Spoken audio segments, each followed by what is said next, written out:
చేసిండు. ఏమైతుంది మరి సర్పంచ్ కి ఇప్పుడు ఎల్లగొడతారట. ఊరోళ్ళు ఎవరు కలుస్తుండ్రో ఎవరు పోతారో పిల్లలు వేసుకుని నెటాడిపోతారు. ఇల్లు లేక అంత ఇల్లు కూడా కొట్టుకొని పంచుకుంది ఆయనే ఉండే. ఇక ఏం చేస్తారు, ఊరికాడ కిరాయి ఉంటే ఉన్నా చచ్చిపోయాయి. పిల్లలు ముగ్గురు పిల్లలు అయిన ఎట్లాగా చెప్తారు సార్ చెప్పు. ఏమన్నా చెడవాకని చెప్తే వాళ్ళకి చెడవాకం ఆయన ఇంత దండగేయని దోసం వేయని ఇంత భూమి పంచుకొని జాగ పంచుకొని ఎవరిదేం తింటాడు. 4 రోజులు కట్టవచ్చింది అసలు వెళ్ళదాకా ఉంటాడు. ఆయన జాల ఆయన ఉంటాడు. ఆయన దేవుడు లేడా దయం లేడా పిల్లలు ఉన్నారు. ఎప్పటికి బయలు ఉంటావా మనం? సర్కారు బయలు ఎప్పటికి ఉంటావా మనం? ఇట్లా చేయాలి. బడి నడిచే బడి అది ఎల్లరన్నా ఎక్కడన్నా ఉంచుదాం. అందరికి అందరికి వస్తుంది. పిల్లలు లేరు, బడి లేదు, బడి బంద్ చేసిర్రు. వీళ్ళకి ఏం లేదని వీళ్ళు చాడు ఉంటా అంటే వీళ్ళని కూడా ఎందుకమ్మా మరి అంత ప్రజా ప్రభుత్వం అని చెప్తాడుగా ముఖ్యమంత్రి రేవంత్ రెడ్డి అంటే ప్రజలన్నా గీళ్ళు అని ఆయన చెప్పాలి. మరి వాళ్ళు మేము భూమి అమ్ముకున్న మంచి ఇంత ఈ ఊరు కాకపోతే ఇంకో రాజ్యం వెళ్ళిపోతాడు. అడక తింటాడు. ఏం పోతుంది మరి? ఎట్లున్నది ఈ పరిస్థితి? ముగ్గురు పిల్లలు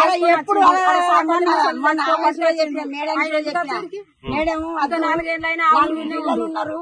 ఆయన నిలగొట్టదు. ఎవరి ఇంటి లేవా ఎవరి అవి లేవా అని అడిగింది. అంటే ఎవరై లేవు మాకు ఎవరి మేడం అలా మరి పిల్లలు చెప్తలేదంటే అట్లా రోజు ఉంటది. పిల్లలు చదవకుండా కానీ అలా ఉండదు అంటది మేడం.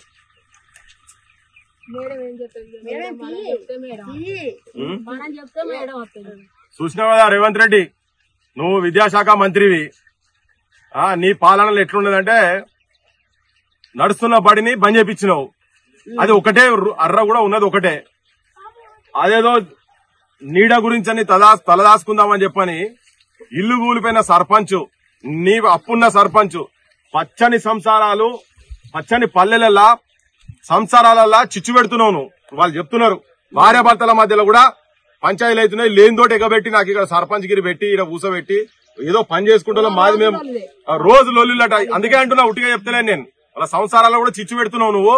కనుక నువ్వు ఏదైతే ప్రామిస్ చేసినావో ఇలా వాళ్ళు ఎంత స్పష్టంగా చెప్తారు. ఎందుకే అవమాన పడకుండా ఎందుకుంటారు? వాళ్ళకు ఇజ్జత్ లేదా? వాళ్ళకు మీ రాజకీయ నాయకుల కంటే ఇజ్జత్ లేదు. మీరు పొద్దున్న లేస్తే అవ్వానక్కని తిట్టుకుంటారు. మళ్ళీ భుజాల మీద చేసుకుని నువ్వు నేను దోస్తని ఇది అని నడుస్తూనే ఉంటాయి మీకు. వాళ్ళకి నడుస్తూనే ఉంటాయి. ఏమమ్మా ఎట్లా తిట్టుకుంటారు కూడా ఓరు నాయనో ఇక మీద పడి చంపుతారు కావచ్చు అన్నట్టు తిప్పుతారు కదా. గట్లనే చేసుకుంటారు. కానీ పరువుగా బతుకుతున్నటువంటి సర్పంచ్ల కుటుంబాలల్లా అగ్గి పెట్టకండ్రి. మీరు పెడుతున్నావు నువ్వు ఆల్రెడీ. నువ్వు ప్రామిస్ చేసిన వాటికే నేను అడుగుతున్నావు. ఇవాళ గతమైన ఎట్లా ఇయ్యలే. ఆ బీజేపీలోకి ఓసేయలేదు. మరి వాళ్ళు ఏం చేస్తున్నారో మాకు అర్థమైతలేదు. కానీ ఇప్పుడు ఉన్నోడు చెప్పిండు కదా, నువ్వు అధికారంలోకి వచ్చినప్పుడే చెప్పినావు. మరి గవే అయ్యి ఈ పార్టీ ఆ పార్టీ ఏ పార్టీ మాకు సంబంధం లేదు. భయ్ జనం ఇక్కడ సమస్యలు ఉన్నాయో ఆడికైతే మేము వచ్చి మాట్లాడేది ఉన్నది. అందుకే మాట్లాడుతున్నాం. ఏం చెప్తున్నారు? మేము దాదాపు అంటే 26 తారీఖు నాడు వచ్చిన తర్వాత సరే ఒక 4-10 రోజులు ఉండమన్నారు. తర్వాత మళ్ళా చేసినాక మొన్న మేడం వచ్చింది. ఖచ్చితంగా నువ్వు కాల్ చేయాలి అంటే ఎందుకు మేడం మరి ఇది నడుస్తలేదు కదా.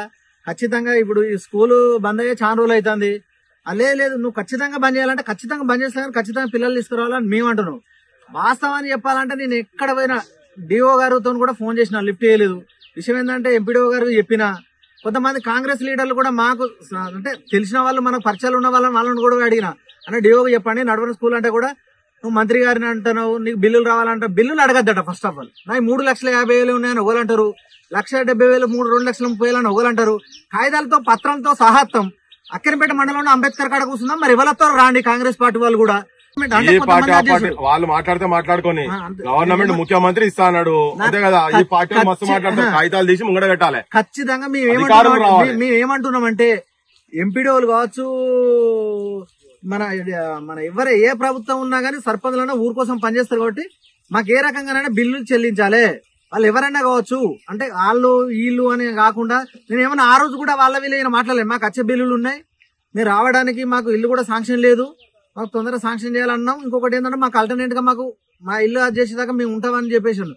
తెల్లారైతే మాకు ఒక అప్పులోళ్ళ కంటే అప్పులోళ్ళగానే ఆయనకు జర అపాయింట్ అవుతాడు వెనక ముందు అన్నట్టు ఉండగా వీళ్ళే పెద్ద అప్పులోళ్ళ కంటే ఎక్కువైపోయారు. తెల్లారైతే అచ్చుడు తెల్లారైతే నలుగురు వస్తారు టీచర్లు, మీరు కాల్ చేస్తారా లేరా, మీరు కాల్ చేస్తారా లేరా, ఘోరం ఉన్న పరిస్థితి ఉన్నది. ఇప్పుడు ఆ టీచర్లు ఇక్కడ పనిచేసేవాళ్ళు కాదు వాళ్ళు.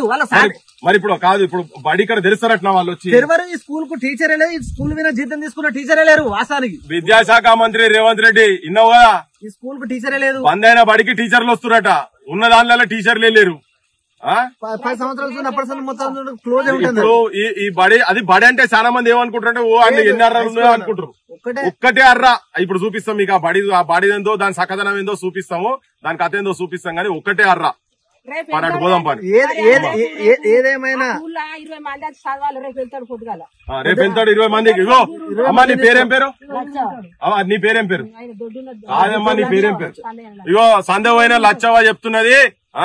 నీకు ఏమైనా బుద్ధి జ్ఞానం ఉంటే మీకు గవర్నమెంట్ వాళ్ళు జర ఇనుర్రి నాయన అవి చెప్తే 20 మందికి పిల్లలు ఉన్నారు, రేపటి నుంచి పాఠాలు చెప్పుండ్రి, మీ ఇప్పుడే రాత్రే కాల్ చేయిస్తామని చెప్తున్నారు. ఇగో ఇది దొడ్డి ఆయనదే, ఈ దొడ్డి ఇగో ఉంది కదా, దీని కింద లేవతాడ సర్పంచ్ అని అందరు నిలబడరు, అందరం కలిసి గుడిసే ఇస్తాం, ఆయన తనకు గుడిసే ఇస్తాము వాళ్ళు ఉంటారు. రేపటి నుంచి నువ్వు ఇక్కడ 4-5 టీచర్లను పెట్టు, ప్రిన్సిపాల్ ను పెట్టు, దానికి టాయిలెట్లు కూడా కట్టిపియి. ఇప్పుడు వీళ్ళు కట్టిన వాటికైతే ఎట్లా ఇయ్యలేదు, కట్టిపియి. ఇగో ఇక రాత్రే కాల్ చేయిస్తా అంటారు. ఏమా పిల్లలు పోతారు మరి వాళ్ళకి ఎందుకు పోతారు, ఇన్ని దొడ్డు ఉంటాడు 6 నెలల పాటు వచ్చినప్పుడు సెట్ కింద. ఇగో లచ్చమ్మ చెప్తున్నది, సిరిమల్లె చెట్టు కింద లచ్చుమమ్మ నువ్వు సినబోయి కూర్చున్నావు ఎందుకమ్మో అని పెద్ద మనిషి రాసిపోయిండు. మోకాళ్ళ మట్టుకు బురదలో దిగబడి ఎద్దోలే వెనుకకు ఒక్కొక్క అడిగేసి నాట్లేసి లచ్చుమమ్మో నీ నరమంతా ఇదిగిందా లచ్చుమమ్మ అని. అగో లచ్చవ్వ సాక్షిగా చెప్తున్నది. ఇప్పుడు నువ్వు బడి జరిపినాయినా రేపే మా ఊళ్ళంతా ఉష్ణబద్ధంగా పోతున్నారు, బాగా ఖర్చు అవుతున్నాయి, మా జేబులు మొత్తం కార్పొరేట్ వాళ్ళు మొత్తం ఖలాస్ చేసి పడేస్తున్నారు. నువ్వు బడి తెరిస్తే అందులో కూడా రేవంత్ రెడ్డి ఉన్నది, ఎలా వాటాలు ఉన్నాయి, లేకపోతే వీళ్ళెందుకు బంద్ చేస్తారు ఈ బళ్ళు. అందుకని నీ వాటాలు లేవంటే బడి తెరు, రేపు తెరుస్తావా ఎల్లుండి తెరుస్తావా, నువ్వు ఆ బడి తెరు. ఇగో నాట్లేసే లచ్చవ్వ చెప్తున్నది, నీకు హితబోధ చేస్తున్నది. నువ్వు ఊకే గద్దర్ అవార్డులు లేకుంటే గద్దర్ పేరు మీద అది గద్దర్ రోల్ మోడల్, గద్దర్ పెద్ద ఉద్యమము, గద్దర్ నాకు స్ఫూర్తి అని ఊకే పొంకనాల మాటలు మాట్లాడతావు కదా. పొంకనాలు కాదు, ఇగో చెప్తున్నారు కదా, గద్దర్ చెప్పిండు కదా, తెలంగాణలో బడులే లేవు, వర్షం వస్తే బడులు పోతాయని ఇవన్నీ ఉన్నాయి కదా. ఉన్న బడులకు భవంతు లేదు, వానకాలం ఎండాకాలం వారం రోజులు సెలవు దినాలి లెక్కనే ఉన్నది. ఇలా వర్షం పడుతుంది అని చెప్పని సెలవు ఇచ్చి పాడేసిన సెలవుట ఇవాళ తాతీలట, ఇవాళ రేపు ఈ జిల్లాలంతా తాతీలట ఇక్కడ. ఎందుకంటే ఇక్కడ లేవు, చక్కదంగా లేవు బడులు, ఇక్కడ గవర్నమెంట్ బడులు చక్కగా లేవు, వాటికి అందరికి కాళ్ళు ఇచ్చి పడేసినావు నువ్వు. వర్షం వస్తలేదు, మరి ఇప్పుడైతే మాకైతే వస్తలేదు. అందుకే గద్దరన్న తల్లి లచ్చమ్మ లెక్క ఇగో ఈ లచ్చమ్మ చెప్తున్నది, నీకు హితబోధ చేస్తున్నది. ఊర్లలో బడులు తెరిపి అని చెప్తున్నది. ఏమా అంతే కదా, ఊర్లలో బడులు తెరిపి ఆర్థిక భారం అవుతున్నది. నీకు నిజంగా గద్దరన్న స్ఫూర్తిగా ఉండేది ఉంటే, నీకు ఆ సోయి ఉంటే ముఖ్యమంత్రి విద్యాశాఖ మంత్రి రేవంత్ రెడ్డి బడి జరిపి సర్పంచ్ రాత్రి కాల్ చేసామని వాళ్ళు చెప్తే ఇదే గుడిసెలు వచ్చి ఉంటాడు. ఉంటావా? ఇగో రైట్, అది ఖాళీ ఉన్నది కాబట్టి వాళ్ళు ఉన్నారు. సోయికి రాన్రి, మీది కూడా ఖాళీ. ఆ బడి పెద్ద బడి అట, తాండాల బడి కూడా ఇక్కడ రా నీ బడి ఏం బడి చెప్పు, అది చెప్పు. విద్యాశాఖ మంత్రి ఆయనే కదా, ముఖ్యమంత్రి కదా, చెప్పు. మబ్బుకుంట గ్రామ ఆఫీస్ మైసమ గ్రామం కింద అది పడే ఉంది. మబ్బుకుంట బడి అట, పెద్ద బడి అట, అది 5-6 రూమ్ల బడి. ఇదన్నా ఒకటే అర్రా, అది 5-6 టీచర్లు ఎంతమంది ఉన్నారు? టీచర్లే లేరా?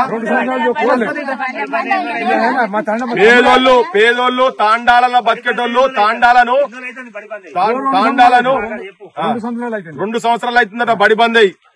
తాండాలు గ్రామ పంచాయతీలు చేసుడు కాదు, వాళ్లకు సమర్థంగా అన్ని విద్య వైద్యము అన్ని రకాల సదుపాయాలు ఉంటేనే బాగుపడతాయి అవి. నువ్వు తాండాల గ్రామ పంచాయతీ చేస్తున్నావు, బడులు 2 ఏళ్ళు అయితే బడి బంద్ చేసి ఏం చేస్తున్నావా? ముఖ్యమంత్రి గారు ఏం చేస్తున్నారు చెప్పండి. సోయి ఉన్నదా? గత ముఖ్యమంత్రి కేసీఆర్ ఒక్క రివ్యూ మీటింగ్ పెట్టలే అని పేద పొంగనాలు కొట్టి బాగా మీటింగులు పెట్టి రివ్యూలు చేస్తున్నాం గంటలని. చదువుకున్న వాళ్ళందరూ ఇప్పుడు నియమడే తిరుగుతున్నారు, పెద్దోళ్ళంతా నియమడే తిరుగుతున్నారు. మొత్తం ఆయన తిట్టిన వాళ్ళంతా ఇప్పుడు నియమడే తిరుగుతున్నారు. ఎవరు నిద్రపోయారు ఆయన? మీరంతా అమెరికాలు లండన్ లో టూర్లు పెట్టుకుని ఫ్లైట్ లో పోయి తిరుగుడు గది కాదు రా, పల్లెలలో ఏమైతే చూసిపోదు రా, ఇక్కడ రా. ఇగో ఈ తాండాలా చెప్తున్నారు, వీళ్ళు చెప్తున్నారు కదా, దా వాళ్ళు అవద్దని చెప్తే నువ్వు వచ్చి చూసుకుందురా. అందుకని ఉట్టిగా ఆడ కూర్చొని స్టేజ్ల మీద బాగా నీతివంతమైన మాటలు మాట్లాడు కాదు, ఆచరణలో ఉండాలి. నువ్వు ఆచరణలో చేస్తలేవు. అమ్మా ఇల్లు కూలిన ఇల్లు ఇల్లు అంటే అయితే బంగ్లా అనుకోగల చూసుకోవాలి. అబ్బా బంగ్లా ఇదే కదా, మొన్న మనం మాట్లాడింది ఇదే కదా, ఇదే కదా. కాల్ చేసి ఉండాలి మరి. చెప్పు అధికారులు, బాగా మీకు బాగా జోష్ ఉన్నది, వీళ్ళని ఇల్లు కాల్ చెప్పారని బాగా జోష్ ఉన్నది. మరి ఎవరు చెప్తున్నారో మీరు, మరి యాడికెళ్ళి మీకు ఆర్డర్స్ వచ్చినా తెలియదు కానీ ఇదో ఇది ఇల్లు కనబడుతుంది ఏమన్నా. ఆ రూమ్ కెళ్ళి తీసేస్తాం. మరి వీళ్ళు యాడు ఉండాలి, బాగా అలా ఉండొద్దు అది అని బాగా మాట్లాడుతున్నట్టు కదా. ఏ కానూన్ ప్రకారంగానే చెప్పాలి. మరి 10 లక్షల రూపాయలు మరి ఏ కానూన్ ప్రకారంగా వీళ్ళకి వచ్చేటి ఎందుకు, ఇప్పటిదాకా బిల్లు ఎందుకు శాంక్షన్ అయితే లేవో చెప్పాలి. మరి ఇప్పుడు యాడు ఉంటున్నావు కదా, చూపిద్దాం అసలు బంద్ అయిన బడి ఇదే కదా. ఆ బడి చూపిరాది బేగంపేట్ పబ్లిక్ స్కూలా లేకపోతే పెద్ద ప్యాలెస్ అయింది. రేవంత్ రెడ్డి ఒకసారి చూడనాయన, విద్యాశాఖ మంత్రి ముఖ్యమంత్రి ఒక అర్రా ఇది ఉన్నది, వాన పడుతుంది ఇప్పుడు ఇక్కడ. యాడికి పోవాలి మీ అధికారులు వచ్చి ఇల్లు కాల్ చేయమని చెప్తున్నారట. యాడికి పోవాలి ఇప్పుడు, సర్పంచ్ ఎడికి పోవాలి, ఇలా కుటుంబం ఎక్కడికి పోవాలి, పిల్లలు ఎక్కడికి పోవాలి, ఈ వాహనాలు నడుచుకుంటే ఎక్కడికి పోవాలి చెప్పు. ఇది ఖాళీ చేయాలంటే బడి నడుస్తుందంటే బడి కూడా నడుస్తలేదు. అమ్మ దీని మీద ఏమైనా మాట్లాడుతారా? మాట్లాడండి, ఇప్పుడు మాట్లాడండి. మేము దాదాపుగా పోయిన నెల 25 తారీఖు వచ్చిన సుంది మాకు టార్చరే. ఏమనంటే మూతపడ్డ స్కూల్ ఖాళీ అని 4 టీచర్ రోజు 2 రోజులకు ఒకసారి 3 రోజులకు వచ్చి రావడం జరుగుతుంది. ఈ వర్షంలో పోయి మేము 3 పిల్లలు తీసుకుని ఎక్కడ ఉంటాం? మరి మాకు ఇల్లు ఆ పాత బకాయిలు ఇవ్వండి, ఖచ్చితంగా కాల్ చేస్తాం. మాకు వచ్చే 10 లక్షల బిల్లు ఉందో మాకు ఇవ్వండి, వెంటనే నేను కాల్ చేస్తాం. ఎందుకంటే ఈ ఆదేశాలు తెలియదా, ఎంపీడీఓకి తెలియదా, వీళ్ళందరూ తెలియదా? అధికారులు ఉన్నారు కదా, అధికారులు మేము గవర్నమెంట్ బిల్డింగ్ కాల్ చేయ, గవర్నమెంట్ అంటే గవర్నమెంట్ గా పనిచేసినాం, గవర్నమెంట్ స్కూలే మా ఫిట్ అదేమన్నా మీ ఇంటికంచెలు తెచ్చి ఇయ్యలే కదా. మా ప్రజల కోసం మా పిల్లల కోసం స్కూల్ తాగట్టిరు. ఆ స్కూల్ మూత పడ్డా కాబట్టి మేము అల్లు ఉంటాను. ఖచ్చితంగా చెప్తాను. నాకేంటంటే ఇల్లు శాంక్షన్ అయిందన్నాను, సరే ఇల్లు శాంక్షన్ అయిన సంగతి సరే మేము వచ్చినప్పుడు చేస్తాం. మా పాత బాకీలు చెల్లించి అప్పటిదాకా నువ్వు ప్రభుత్వాలు ఏదైనా ఉంటే ఆల్టర్నేట్ ఎవరైనా ఇల్లు కూలిపోతున్నావు, ఇల్లు కూలిపోతున్నాయి ఏమన్నా గ్రామ పంచాయతీ అంగన్వాడీ చిన్న స్కూల్ ఉంటే వాళ్ళని మూతపడ్డ స్కూల్ ఉంటే ఉండని అంటారు. అయితే కక్షపూర్తిగా మమ్మల్ని ఎందుకు ఖాళీ ఏమని ఇబ్బంది పెడతారో మాకు అర్థమైంది. అంటే ఊరి ప్రజల మీద సేవ చేస్తుండేవే 5 ఏళ్ళు సేవ చేసి 5 ఏళ్ళు మా అనుభవం చేసుకుని మా ఇబ్బందులు వాడి కింద మీద వాడుకుంటే రోడ్లు కావచ్చు, ప్రతి ఒక్క అభివృద్ధిలో మేము ముందున్నాం.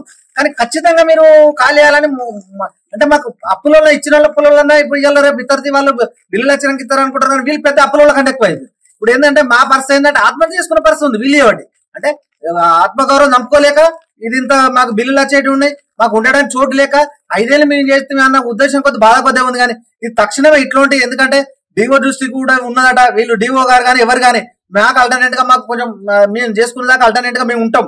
ఎందుకంటే మూత పట్టడానికి కోసం మేము ఒక రూమ్ లో ఉన్నందుకే మమ్మల్ని ఇంత ఊరు బయటకు వెళ్ళినట్టు చేస్తారు. అది ఎందుకైనా దాన్ని ఏదైనా దృష్టిలో పెట్టి మాకు ఖచ్చితంగా న్యాయం జరగాలని మేము కోరుకుంటూ, వీళ్ళ బాధ చూస్తే ఇక్కడ కదలబుద్ధి అయితే లేదా, అధికారం ఎవడొస్తాడో వచ్చినాక వాళ్ళతో మాట్లాడిపోదాం అనిపిస్తుంది. అసలు వీళ్ళకి ఆర్డర్లు ఎవరు ఇస్తారో తెలియదు. కానీ ఏం జరిగినా గానీ రేవంత్ రెడ్డి నువ్వైతే బాధ్యుని అవుతావు దీంట్లో. దేశానికి రాష్ట్రపతి ఎట్లనో గ్రామానికి గ్రామ సర్పంచ్ అంత అట్లా దేశానికి రాష్ట్రపతి. ఒకవేళ వీళ్ళు ఏం జరగకూడదేమో జరిగితే, ఎందుకంటే అమ్మా మీకు కూడా చెప్తున్నా, మీరు రోజు గొడవ పడుతున్నారని చెప్తున్నా. ఇంతకుముందు అలా లచ్చమ్మకి నేను చెప్పింది, మీరు గొడవ పడకూర్రి. ఏదైనా ఆవేశాలకు పోయి మీరైనా ఆత్మహత్య సైడ్ పోయినసారి కూడా అదే చెప్పినా, ఇప్పుడు నాకు ఆ భయంతోనే వచ్చిన ఈడిదాకా. మేము ఉన్నాం మీ తరఫుకెళ్ళి కొట్లాడేందుకు. సర్పంచ్లు అందరు ఇక్కడ ఉన్నారు, వీళ్ళందరూ 4 సర్పంచ్లు. వీళ్ళు మొత్తం రాష్ట్రం ఒక్కటి చేద్దాం, మీకు అందరికి న్యాయం అయ్యేటట్టు చేద్దాం, కొట్లాడదాం. ఇది మంచిది కాదు, అరిష్టం ఇది. రాష్ట్రపతి ఆత్మహత్య చేసుకున్నట్టు రేపు పొద్దుగాల తన కనుక సర్పంచ్ గారు ఏమన్నా చేసుకుంటే మాత్రం నువ్వు చేసుకోవద్దు, ఎట్టి పరిస్థితి చేసుకోవద్దు. అటువంటి దానికి మీరు పోకండి. పిల్లలు ఉన్నారు, మీరు ఈ బాధలలో ఒత్తిడిలో ఏమైనా జరగకూడదని జరిగితే రేవంత్ రెడ్డి చెప్తున్నా, నిన్ను మాత్రం వదిలిపెట్టాం, ఎట్టి పరిస్థితులు వదిలిపెట్టాం. నువ్వు ఈ సమస్యను వెంటనే దీని తీవ్రతను నువ్వు గమనించి నువ్వు ఇమ్మీడియట్ గా వీళ్ళ బిల్లులు మొత్తం సర్పంచ్ల బిల్లు అందరి పరిస్థితి ఇట్లనే ఉన్నది. మేము పోతున్నాం, అన్ని ఇళ్లకు మేము అందకపోవచ్చు, కానీ పోయిన కాడికి పోతున్నాము. వస్తాం, మీ తరఫుకెళ్ళి మేము కొట్లాడతాం. ఇలా ఈ వర్షంలో కూడా ఇక్కడ కూర్చున్నాం, పొద్దుటి సంతిలో కూర్చున్నాం. ఇంకేడకంటే ఆడికి పోతాం, ఏడకంటే ఆడికి వస్తాం, మీ గురించి కొట్లాడతాం.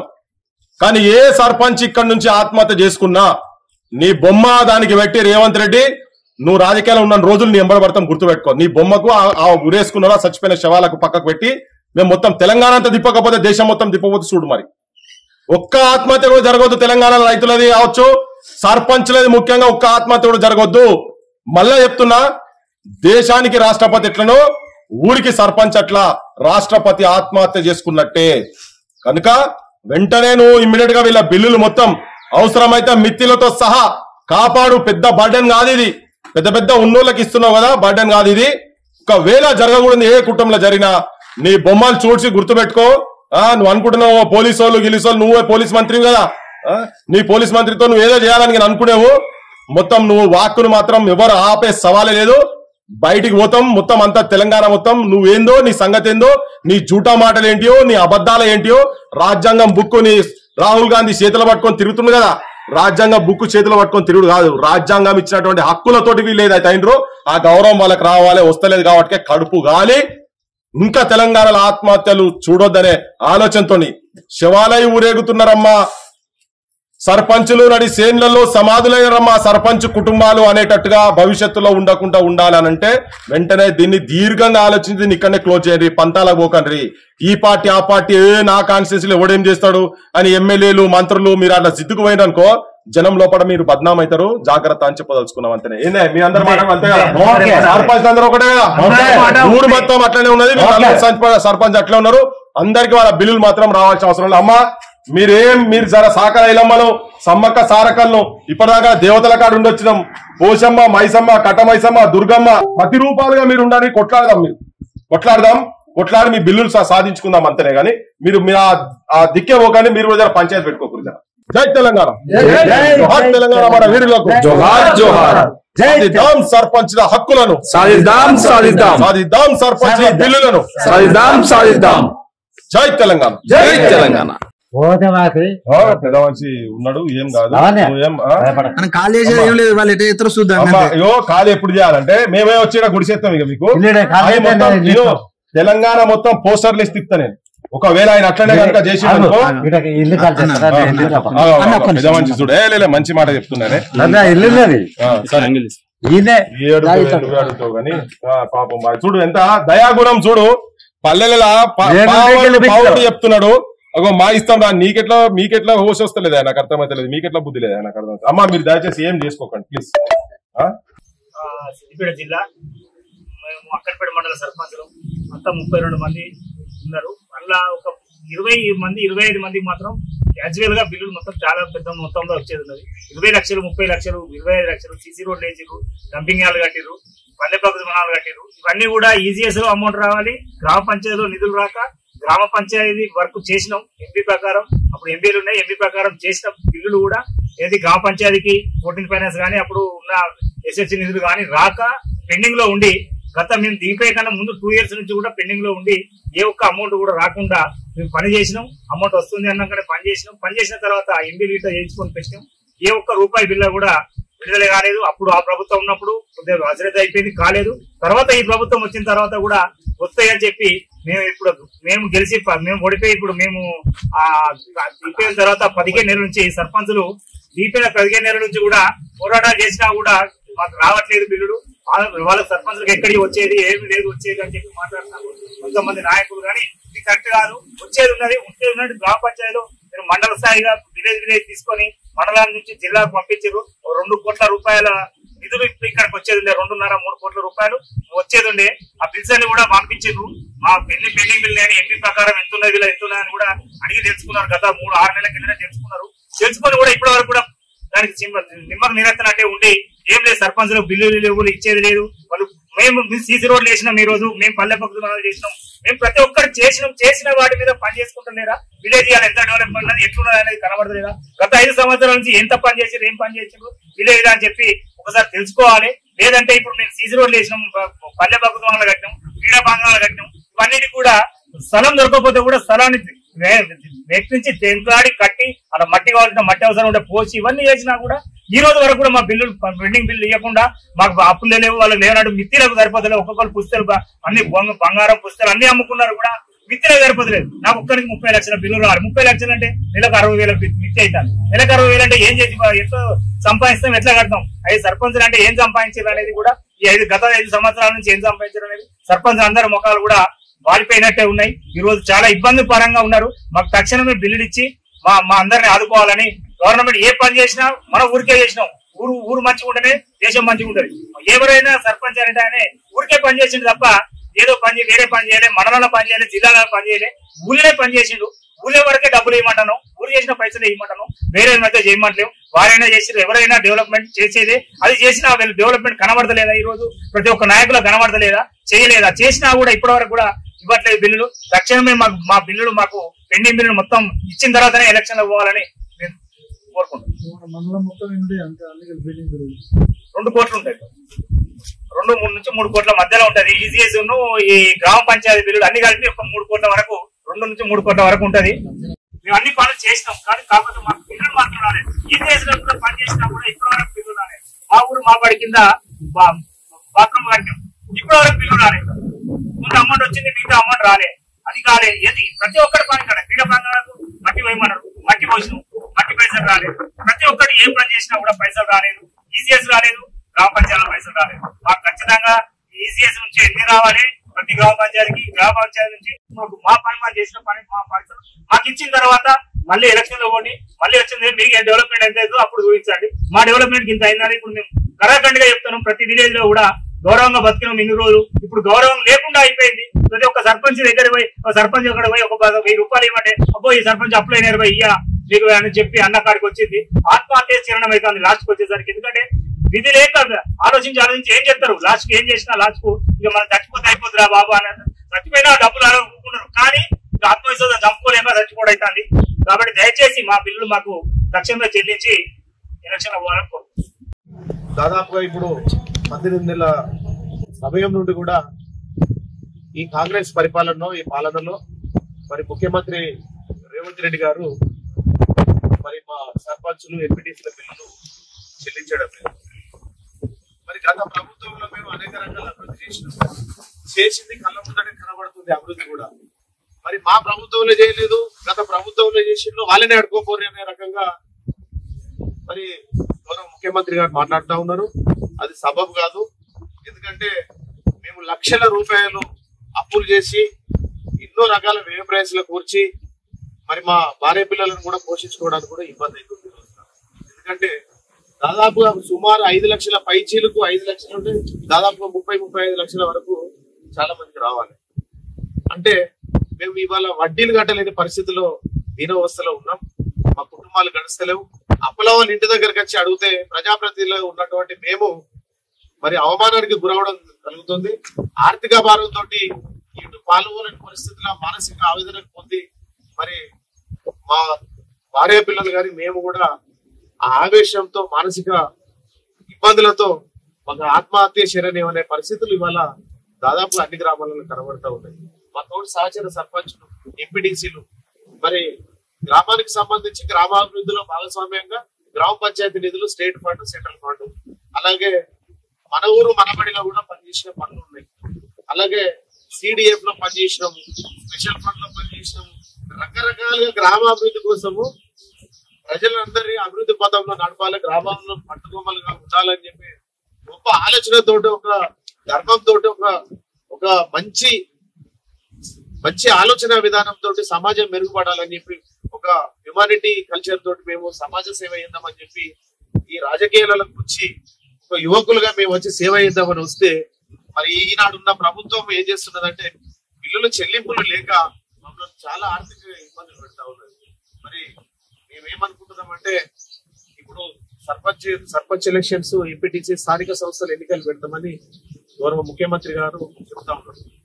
మరి మా బిల్లులు చెల్లించక మీరు ఎన్నికలకు పోతే బాగుండదు. ముఖ్యమంత్రి గారు ఖచ్చితంగా బేషరతుగా మేము చేసినటువంటి మా అభివృద్ధి పనులకు సంబంధించినటువంటి పెట్టుబడి పెట్టినటువంటి బిల్లులు మాకు చెల్లించిన తర్వాత మీరు ఎన్నికలకు పోవాలని చెప్పి మేము డిమాండ్ చేస్తా ఉన్నాం. ఎందుకంటే మేము అప్పుల భారంతో చతికిలబడి ఉన్నాం. మీరు ఎలక్షన్ పెట్టిన తర్వాత మళ్ళీ మీరు ఇచ్చే పరిస్థితి కనబడతలేదు. ఎందుకంటే ఆర్థిక పరిస్థితి బాగాలేదని మీరే చెప్తా ఉన్నారు. కాబట్టి మా పేదోళ్ళమైనటువంటి గ్రామ స్థాయిలో ఉన్నటువంటి ఒక మామూలు నాయకుల మేము మా పుట్టగొట్టద్దు, మా కుటుంబాలను వీధిలో పడేయద్దని చెప్పి మిమ్మల్ని అభ్యర్థిస్తా ఉన్నాం. మరి లేదు, కాదు, కూడదు అని చెప్పి మీరు చెప్పే ప్రగల్భాలతో మీ ఒంటెంత పోకడతో పోయి మా సర్పంచ్లు, ఎంపీటీసీల బిల్లులు ఇవ్వకపోతే మాత్రం ఖచ్చితంగా సెక్రటరియట్ ముట్టడిస్తామని చెప్పి మేము తెలియజేస్తా ఉన్నాం.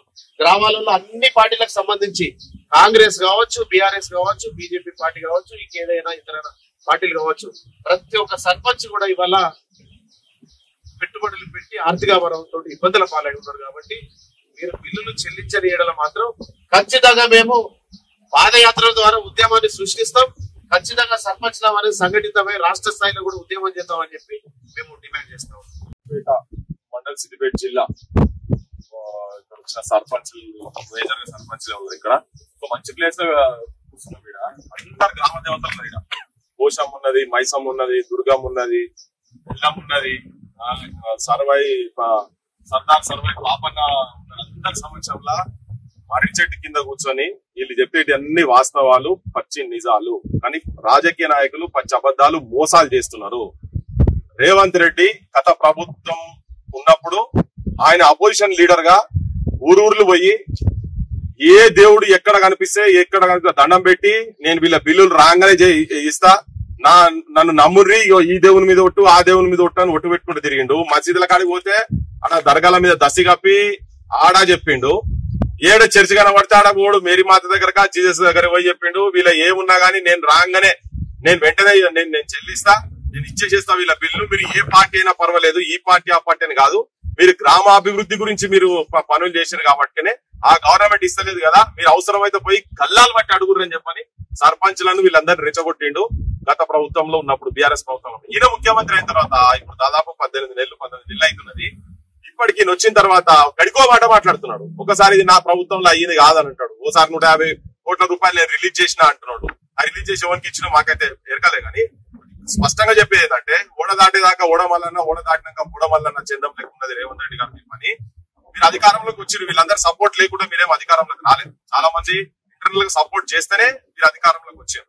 పోనీ నువ్వు అంటున్నట్టుగా ఏం పైసలు లేవు అది అంటున్నట్టుగా ఏం లేదు. మరి 1000 కోట్ల రూపాయలు మరి మేఘా కృష్ణారెడ్డిలకు కావచ్చు, లేకుంటే పొంగులెట్స్ లాగా శ్రీనివాస్ రెడ్డికి కావచ్చు, ఇటువంటి వాళ్ళకు పెద్ద పెద్దోళ్లకు బిల్లులు వస్తున్నాయి. కానీ పేదోళ్ళు గ్రామాలలో ఉన్నటువంటి సర్పంచులు వాళ్ళెవరు వాళ్ళ ఇళ్లలో పనులు చేసుకుని పైసలు అడుగుతలేరు. వీళ్ళంతా వీళ్ళు ప్రజల గురించి అని చెప్పి పనిచేసినటువంటి పైసలు మాత్రమే అది మీరు చెల్లిస్తానే. మేము కొత్తగా చెప్పేది ఏం లేదు, అవన్నీ మీకు మొత్తం అన్ని తెలిసిన ముచ్చట్లే. ఎవరో పోయి కేసీఆర్ ఫామ్ హౌస్ లో ఇటుకలు పెట్టిన పైసలు అడుగుతలేరు, లేకపోతే రేవంత్ రెడ్డి ఇంటికాడ పాటకు పెట్టిన పైసలు అడుగుతలేరు. వీళ్ళు ఊరికి పెట్టినటువంటి పైసలు అది ఏ రూపంలో కావచ్చు, స్కూల్స్ మన ఊరు మన బడి కింద పెట్టినటువంటి పైసలు కావచ్చు, లేకపోతే నీకు క్రీడా ప్రాంగణానికి సంబంధించినటువంటి కావచ్చు, కమ్యూనిటీ హాల్స్ కావచ్చు, ఇటువంటి వాటికి పెట్టిన పైసలు నువ్వు ఇస్తా అన్న పైసలే. అయితే ఒక్కటి క్లియర్ కనబడుతుంది ఏంటంటే ఒకవేళ ఈ ఎలక్షన్స్ లోపల నువ్వు పైసలు ఇవ్వకపోతే ఇవి ఎగ్గొడదామనే ప్లాన్ లో ఉన్నావు అనేది చాలా స్పష్టంగా కనబడతా ఉన్నది. కానీ అటువంటిది కాకుండా తెలంగాణ ప్రజలకు కూడా విజ్ఞప్తి చేసేది ఏంటంటే వీళ్ళు సర్పంచులు అప్పులైనరు. అవి అందరు నాయకులు కూడా మస్తు చెప్పారు. ఈ రేవంత్ రెడ్డి కూడా చెప్పిండు, మీరు పుస్తలు అమ్ముకుంటారు, అన్ని అమ్ముకుంటారు. అవును, అన్ని అమ్ముకున్నారు, వాస్తవమే. ఇప్పుడు పుస్తలు అమ్ముకున్నారు, మట్టెలు అమ్ముకున్నారు. లాస్ట్ కు వాళ్ళ తనువు కూడా సాధించి ఆత్మహత్యలు చేసుకునే స్థాయికి పోయి ఆత్మహత్యలు కూడా జరుగుతున్నాయి. ఈ మధ్యలో మేము పోయినాం చాలా కుటుంబాల దగ్గరికి పోయినాం. సో ఇక ముందన్నా కానీ జరగకుండా ఉండాలంటే వీళ్ళని ఆదుకోవాల్సిన అవసరం ఉంది. ఆల్రెడీ వాళ్ళు పైసలు పెట్టి ఎలక్షన్స్ లకు పైసలు పెట్టి వ్యక్తులకు వాస్తవం కూడా ఊళ్ళలో సర్పంచులను చూస్తే చాలా ఘోరమైన పరిస్థితిలో ఉన్నారు సర్పంచులు, ఎంపీటీసీలు కావచ్చు. సో క్షేత్ర స్థాయిలో ఉన్నటువంటి బిల్లులు అవసరమైతే మీరు కొద్దిగా ఆపుకున్నా తిప్పి కొడితే 700 కోట్లు లేవాటి మొత్తం తెలంగాణ చూస్తే అది పెద్ద పైసలు కావు గవర్నమెంట్ కు. కానీ మీరు ఇయ్యదలుచుకున్నప్పుడు ప్రజలు కూడా వీళ్ళతో సంఘీభావం ఉండాల్సిన అవసరం ఉండదని చెప్పి ఈ గ్రామ దేవతలందరి సాక్షిగా తెలంగాణ ప్రజలకు చెప్పేది ఏంటంటే వీళ్లకు గవర్నమెంట్ అప్పు ఉన్నది, ఆ అప్పులు చెల్లించాల్సిన బాధ్యత ప్రభుత్వాలది. మిత్తిల మీద పడే అవసరమైతే ఆ మిత్తిలు కూడా కట్టేటువంటి పరిస్థితి గవర్నమెంట్ నుంచే ఇయ్యాలని చెప్పి విజ్ఞప్తి చేస్తున్నాం. అక్కంపేట ఈ దేవతల సాక్షిగా వీళ్ళందరి సమక్షంగా ఇక్కడ కూర్చొని చెప్తున్నాం. తెలంగాణ అంటేనే గ్రామ దేవతలు, ఆ గ్రామ దేవతలుగా వాస్తవాలు చెప్పేటువంటి పరిస్థితి అందరూ మాక కోటలాన్ని ఉన్నాడు, ఇగో రాజు నాయక్ ఇక్కడ ఉన్నది, రమేష్ మాదిగా, బాయిసాబ్ ముదిరాజు, అశోక్ రెడ్డి గారు ఉన్నారు, కుమార్ యాదవ్, తర్వాత నరేష్ యాదవ్. అంటే ఒక్క కులము ఈ కులం అనే కాదు, అన్ని కులాలు ఉన్నారు. కాకపోతే ఎక్కువ నష్టపోతున్నది మాత్రం బీసీ ఎస్సీ ఎస్టీలే. నువ్వు బీసీలకు నేను సర్పంచులకు రిజర్వేషన్ అది అంటున్నావు కదా, ఇవైతే ఫస్ట్ ఇవి అది కూడా ఈ 2 ఇవ్వాల్సిన అవసరం ఉన్నది. కానీ ఎక్కువ మెజారిటీ శాతం ఇలా 50% వరకు ఇటువంటి పేద జనాలు ఉన్నారు కాబట్టి వాళ్ళు ఇంకా ఆర్థికంగా అందరూ ఆర్థికంగా నష్టపోతున్నారు. కానీ ఇటువంటి వాళ్ళు ఇంకా శిథిలమై చిక్కిపోయే పరిస్థితి ఉన్నది కాబట్టి వీళ్ళ బిల్లులు వెంటనే రావాలి, లేకపోతే ఉద్యమ కార్యాచరణ తయారు చేయబోతున్నాం. అందుకనే ఇవాళ ఈ ప్రాంతంకి వచ్చి వీళ్ళందరినీ కూర్చోబెట్టి మాట్లాడేది జరిగింది.